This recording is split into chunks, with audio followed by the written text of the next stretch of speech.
Alright, welcome back to another episode of the Guys Book Club in the World, aka Book Club, yay! And today, guys, we're on extremely special episode, because today, guys, we're on episode number 223. 223, guys. Can you imagine how many episodes we already had? We already managed to record, so just blowing my mind each time just to see these numbers. So, I can't wait to see where we're going to be on episode number 1000, 2000, 10,000. And I always, just to let you know, guys, that always thinking I can improve the podcast and the quality of the podcast, and to get more engagement, I can do it better. So guys, if you're on the channel, welcome, and if you're already familiar with the channel, welcome back. My name is Zach, and I'm the host. And on this podcast, guys, we want you to get on English speaking level, and on communication skills to stand before the camera and to communicate well before the camera. I truly believe, guys, I think is the number one thing that each one of us must do to be successful in life. And the second thing that it's going to help us a lot is to learn to get from the camera. And I know that it's not easy for a lot of people, including me, to speak in English because it's not our native language. And sometimes it's challenging, and we don't have the self-confidence, or maybe when I start to podcast, I didn't feel so good about the way that I look. I got hairs over me and my face and everything. But I decided that I'm still going to do it, and I do it. I do it I'm still going to practice myself, and I don't let those fears to stop me for sharing my truth, sharing my story, to improve my English, and impact the world. And I do it, and this is what I do. I'm doing 5 episodes a week, working on my English. And guys, I really hope that by doing so, I will inspire other people to also work on their English, and to also share their message, because guys, you have to understand that your message, the ladies and gentlemen that are watching this episode, yeah, you are matter. You are matter. You have a story to tell. You have a unique story to tell. You have a unique message to share with the world. So just work on it, and I hope that we see that you're not the only one that struggling with English. I'm also struggling with it, but I'm choosing each day to keep practicing myself, and it's getting easier, and I get more confident to speak English and to appear on the camera, and that's what's up, guys. Guys, if you see also my friend over there, over behind me. She said, okay, she also practiced on her own stuff with her dragon. Okay, it's not easy to practice each day. Yeah, sometimes it's challenging, but she keep doing, she keep coming, she keep practicing, and she say, okay, I must come to the podcast and share my message with the world. And the message is keep practicing, keep improving, and keep be better each day. And if you want to check out, you can find it on over 321 Cadden. You can find it on Goodfan. And this great background was uploaded to Goodfan by Monk22 on film on July 2019. And of course, guys, we like the video, they like the picture. And if you want to download, you just need to choose the resolution over here. Press download. Right click, שמירת תמונת דורשן, enable or save, or in your own language. And by the way, comment below how we said in your own language and very well, and perform very well. Or save picture as in English. Press it. Choose when you want to save it on your computer. Press save. And come just like that, you will get this grand background on your computer. So thank you very much for the artist who made this grand background, and thank you very much for Mark22 for sharing it with us. Guys, today we'll continue on Journey with Atomic Habits, by James Clear. And as you know, I'm really pumped about this book. I really love this book, and I really enjoyed this book. And today we are going to finish episode, I think, chapter number 6 or 7. I think it's number 6. I don't remember. Yeah. But we are going to finish it. So stay tuned, guys. Guys, if any one of you want to go to the podcast, get to the podcast, share your message with the board, or work on English, or just about time, if you guys mind, as guys, please enter the comment below so we can arrange it. And guys, also, if you have any suggestions for making for myself for the podcast, please enter the comment below so I can improve it. And I tell you, I'm working. I want to buy new cameras and to have a green screen behind me, so you'll see me much better. And guys, if you want to check out this grand account, or if you want to check out James Clear and Atomic Habits, you got all the things in the description below, so make sure to check them out. And guys, if you enjoyed the episode, ladies and gentlemen, of course you enjoyed it. So please, if you can, like the video, subscribe to the channel, share with your friends, family, and neighbors, and put this notification bell to verify that the next time that extremely exciting episode are coming to YouTube. For this camera is going to be 5 extremely exciting episodes each week. So let's go. And guys, before any more introduction, let's just dive right into the book. So, I have to tell you guys, I really enjoy to making this podcast. So guys, Atomic Habits by James Clear, page 76 to 80. The myth, the legend, the one, the mindset. Give me some drum, please. Yo boy, AK, yeah, that's what's up, that's me, the one and only. So let's go. Excuse me. I've experienced the problem of obvious cars in my own life. I used to buy apples from the store, put them in the crisper in the bottom of the refrigerator, and forget all about them. By the time I remembered, the apples would have gone bad. I never saw them, so I never ate them. Eventually, I took my own advice and redesigned my environment. I bought a large display board and placed it in the middle of the kitchen, in the kitchen counter. The next time I bought apples, that was where they went. Where they went. Out in the open, where I could see them. Almost like magic, I began eating a few apples each day, simply because they were obvious rather than out of sight.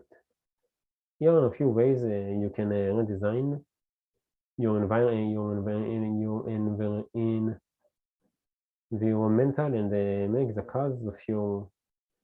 cues for your preferred habits more obvious. If you want to remember to take your medication each night, put your pill bottle directly next to the faucet on the bathroom counter. If you want to practice guitar more frequently, place your guitar stand in the middle of the living room. If you want to remember to send more thank you notes, keep a stack of stationery on your desk. If you want to drink more water, fill up a few water bottles each morning and place them in common locations around the house. If you want to make a habit a big part of your life, make the cue a big part of your environment. The most persistent behaviors usually have multiple causes. Consider how many different ways a smoker could be prompted to pull out a cigarette. Driving in the car, seeing a friend smoke, feeling stressed at work, and so on. The same strategy can be employed for good habits. By sprinkling triggers throughout your surroundings, you increase the odds that you will think about your habit throughout the day. Make sure the best choice is the most obvious one. Making a better decision is easy and natural when the cues for good habits are right in front of you. Environment design is powerful not only because it influences how we engage with the world, but also because we rarely do it. Most people live in a world others have created for them. But you can alter the space where you live and work to increase your exposure to positive cues and reduce your exposure to negative ones. Environment design allows you to take back control and become the architect of your life. Be the designer of your world and not merely the consumer of it. Title: The context is the cue. The cue that trigger a habit can start out very specific, but over time your habits become associated not with a single trigger, but with the entire context surrounding the behavior. For example, many people drink more in social situations than they would ever drink alone. The trigger is rarely a single cue, but rather the whole situation. Watching your friends order drinks, hearing the music at the bar, seeing the beers on tap. We mentally assign our habits to the locations in which they occur: the home, the office, the gym. the gym. Each location develops a connection to certain habits and routines. You establish a particular relationship with the objects on your desk, the item on your kitchen, or the item on your kitchen in your key, or the items on your kitchen counter, the things in your bedroom. Our behavior is not defined by the objects in the environment by our behavior is not defined. Our behavior is not defined by the objects in our behavior is not defined by the objects in the environment, but by our relationship to them. In fact, this is a useful way to think about the influence of the environment on your behavior. Stop thinking about your environment as filled with objects. Start thinking about it as filled with relationships. Think in terms of how you interact with the spaces around you. For one person, her couch is a place where she reads for an hour each night, where she reads for an hour each night. For someone else, the couch is where he watches television and eats a bowl of ice cream after work. Different people can have different memories, and those different habits associated with the same place. The good news, you can train yourself to link a particular habit with a particular context. In one study, scientists introduced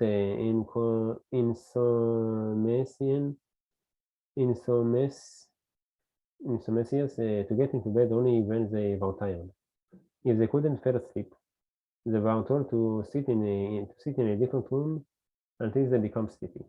Over time, subjects began to associate the context of their bedroom with the action of sleeping, and it became easier to quickly fall asleep when they climbed in bed. The brains learned that sleeping, not browsing on their phones, not watching television, not staring at the clock, was the only action that happened in that room. The power of context also reveals an important strategy. Habits can be easier to change in a new environment. It helps to escape the subtle triggers and the cause that nudge you toward your current habits. Go to a new place, a different coffee shop, a bench in the park, a corner of your room you seldom use, and create a new routine there. And I can tell you guys, I moved to Ariel, to the university in Medulment, and it's much easier for me to just making podcast because I don't have all the distraction in my house, like to watch TVs and everything. And it's easier for me to develop the habits of record myself and to put myself to study.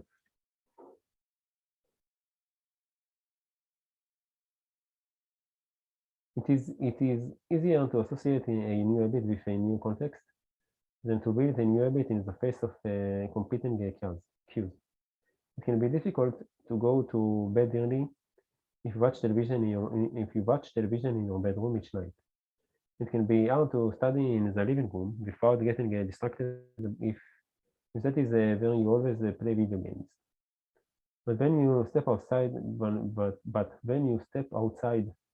your normal environment, you leave your behavioral biases behind. You aren't battling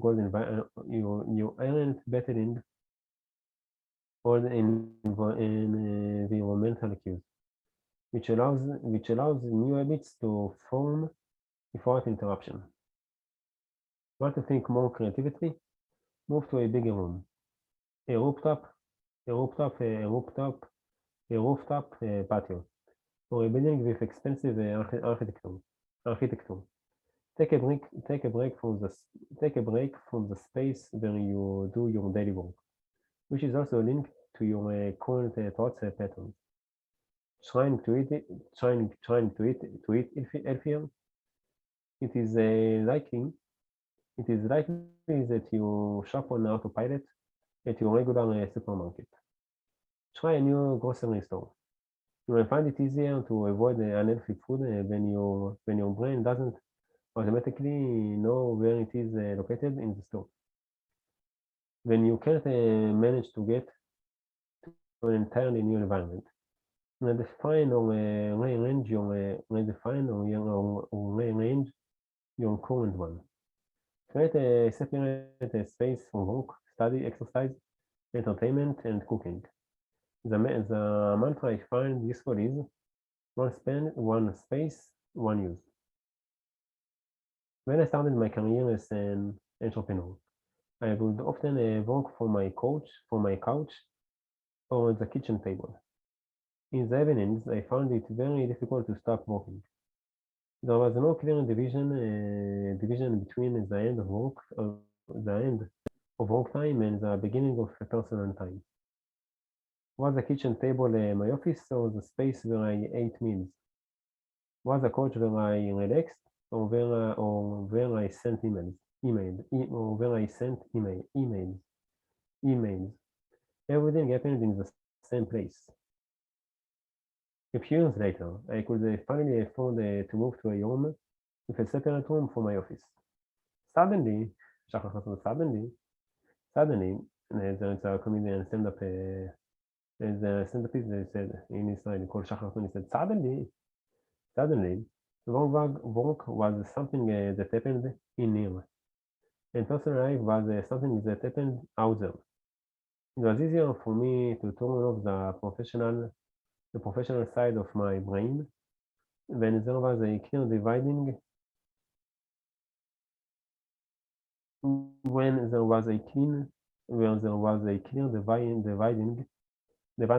between work life and home life. Each room had one primary use. The kitchen was for cooking. The kitchen was for cooking. The office was for working. Whenever possible, avoid mixing the context of one habit with another.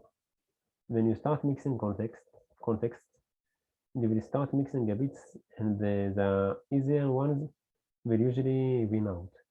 This is one reason why the versatility of modern technology is both a strength and a weakness. You can use your phone for all sorts of tasks, which makes it a powerful device, which makes it a powerful device. But then you can but then you can use but then you can use your phone to do nearly anything. It becomes hard to associate it with one task. You want to be productive, but you are also conditional to browse social media, check emails, and play video games whenever you open your phone. It's a mishmash of causes. You might be thinking, you don't understand. I live in New York City. I live in New York City. My apartment is the size of a smartphone. I need each room to play multiple roles. Fair enough. If your space is limited, divided your room into activity zones. A chair for reading, a desk for writing, a table for eating. You can do the same with your digital spaces. You can do the same with your digital spaces. I know a writer who uses his computer only for writing, his tablet only for reading, and his phone only for social media and texting. Every habit should have a home. If you can manage to stick with this strategy, each context will become associated with a particular habit, and the mode of thought. Habits thrive habits thrive under unpredictable circumstances like those. Focus comes automatically when you are sitting at your work desk. When you are sitting at your work desk. Relaxation is easier when you are in a space designed for that purpose. Sleep comes quickly when it is the only thing that happens in your bedroom. If you want behaviors that are stable and predictable, you need an environment that is stable and predictable. A stable environment where everything has a place and a purpose is an environment where habits can easily form. Again, a stable environment where everything has a place and a purpose is an environment where habits can easily form. Chapter summary. I really love this chapter summary. It's really helpful me. Small changes in context can lead to large changes in behavior over time. Every habit is initiated by cue. We are more likely to notice cues that stand out. Make the cues of good habits obvious in your environment. Gradually, your habits become associated not with a single trigger, but with the entire context surrounding the behavior. The context becomes the cue. It is easier to build new habits in a new environment because you are not fighting against old cues. Again, small changes in context can lead to large changes in behavior over time. Every habit is initiated by cue. We are more likely to notice cues that stand out. Make the cues of good habits obvious in your environment. And gradually, your habits become associated with not a single trigger, but with the entire context surrounding the behavior. The context becomes the cue. It is easier to build new habits in a new environment because you are not fighting against old cues. Guys, guess what? This is the end of the episode. And so, guys, I really hope that you enjoyed the episode. I learned a lot of stuff from it, and give me some good insight on the importance of changing places. And yeah, it was a really good episode. And I really hope that you enjoyed it. At least it's me. Yes, I enjoyed it. So guys, I really hope to see all of you guys tomorrow for the next episode, the exciting episode of the Against the Book of the World. Then take care of yourself, inspire the world, make it for the guys, and feel good and bye. So today is Monday, is 1st of October 2021, the time now is 17:02. אז יום שני היום, הראשון ה-11/2021, השעה עכשיו היא 5:02. אז בדיוק זמן ללכת לערבית ב-5:15, מצוין, סיימתי בדיוק בזמן, 5:15, לחזור מ-4:06, ואז להתחבר לזום של אבא. לעבוד בינתיים קצת על האינסטגרם, על העלות של האינסטגרם, לשבוע הבא כבר, שנזכור את הפינה הזו, של המילואים. וואלה, אם הספקתי, אני צריך לעלות את הפרקים, אני לעלות את הפרקים היום, שנראה כמה הספקתי לעלות. היום ציינו אותי 3 פרקים, שזה די הרבה. מחר נצלנו לפחות 2, ואז כאילו ציינו את שבוע הבא, וככל שיהיה לי יותר לצלם, יעזור לי יותר, יהיה לי פשוט פור לפרקים הבאים. אני מאוד נהנה מהספר הזה, שבהצלחה, להתראות. יום בוי, איי קיי.